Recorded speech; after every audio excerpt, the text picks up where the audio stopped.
करोड़ के प्रोजेक्ट्स की आधारशिला भी रखी। इसी दौरान सीएम धामी समेत 3 केंद्रीय मंत्रियों और 15 देशों के राजदूत भी शामिल हुए। पीएम मोदी ने कहा कि देवभूमि में अवसरों की कोई भी कमी नहीं है।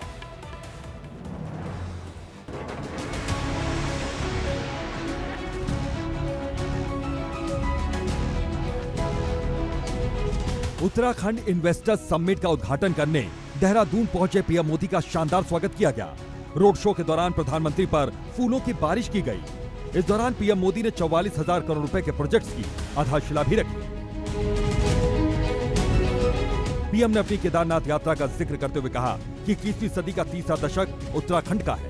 उन्होंने कहा कि देश अब लोकल फॉर ग्लोबल पर फोकस करे। House of Himalaya brand launch करने के लिए बहुत बहुत बधाई देता हूं।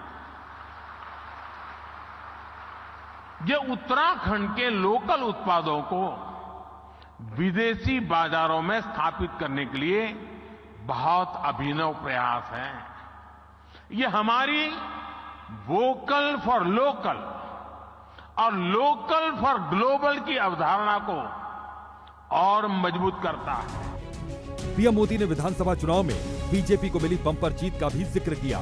लोगों ने गवर्नेंस के ट्रैक रिकॉर्ड पर वोट किया। जनता ने स्थिर और मजबूत सरकारों के लिए जनादेश दिया है। जनता ने गुड गवर्नेंस के लिए वोट दिया, गवर्नेंस के ट्रैक रिकॉर्ड के आधार पर वोट दिया है। पीएम मोदी ने कहा कि हम पूरे देश में थीम बेस्ड टूरिज्म सर्किट तैयार कर रहे हैं। प्रधानमंत्री ने कहा कि मेक इन इंडिया की तरह वेड इन इंडिया मूवमेंट भी चलना चाहिए।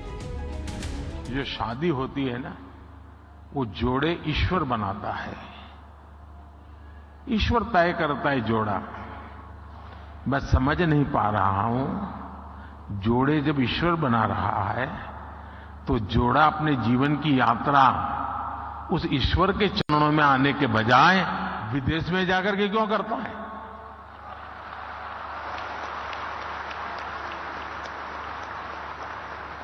और मैं तो चाहता हूं मेरे देश के नौजवानों को मेक इन इंडिया जैसे है ना, वैसे ही एक मूवमेंट चलना चाहिए, वेड इन इंडिया। देहरादून में निवेश के महाकुंभ में देश दुनिया के 5,000 से ज्यादा निवेशक और प्रतिनिधि शामिल होंगे। राज्य के अलग अलग सेक्टर में निवेश के लिए अभी तक 3 लाख करोड़ रुपए के MUC हो चुके हैं। Bureau report, India daily live. संसद में कैश फ्लो क्वेरी मामले में महुआ मोइत्रा की लोकसभा से सदस्यता रद्द हो गई है। संसद में एथिक्स कमेटी की सिफारिश मंजूर हुई, जिसके बाद